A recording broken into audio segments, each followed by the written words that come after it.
Sunday, November 17.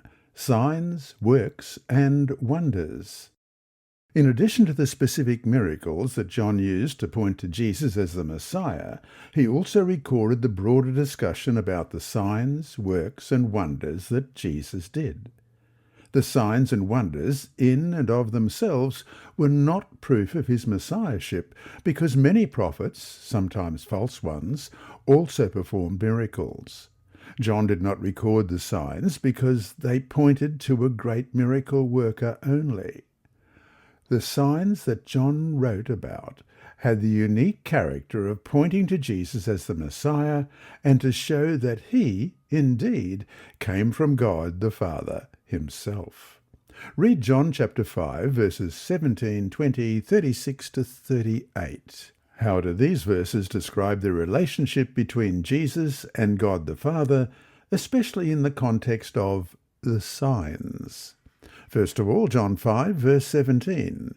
In his defense, Jesus said to them, "My Father is always at his work to do this very day, and I too am working." And then, verse 20, "For the Father loves the Son and shows him all he does. Yes, and he will show him even greater works than these, so that you will be amazed." And verses 36 to 38.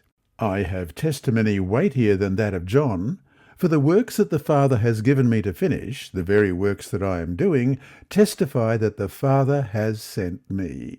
And the Father who sent me has himself testified concerning me. You have never heard his voice, nor seen his form, nor does his word dwell in you, for you do not believe the one he sent."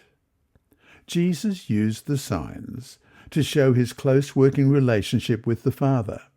The two were one. The works show that the Father is in me and I in him. That's John 10:38. But also we read in John 14, verses 10 and 11, "Don't you believe that I am in the Father and that the Father is in me? The words I say to you I do not speak on my own authority. Rather, it is the Father living in me who is doing his work. Believe me when I say that I am in the Father and the Father is in me, or at least believe on the evidence of the works themselves." The purpose of Jesus' coming was to do the works of the one who sent him, in order that these works might be made manifest to the world. That is, he came to do the work that the Father sent him to do. And the works that he did testified clearly that he was from the Father.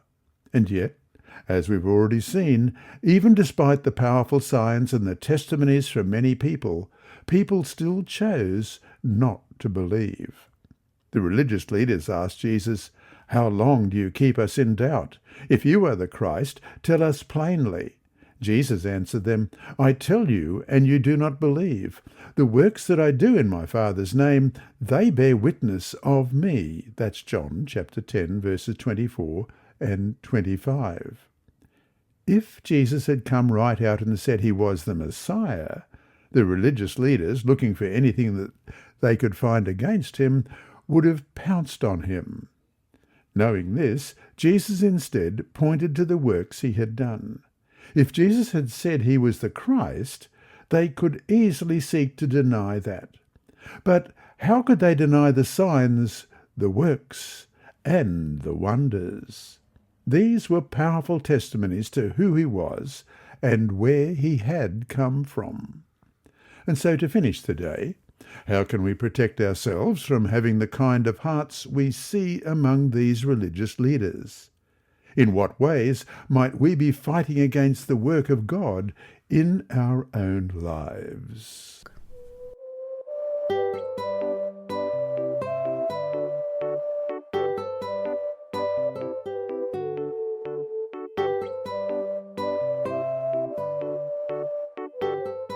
And remember, God is always faithful.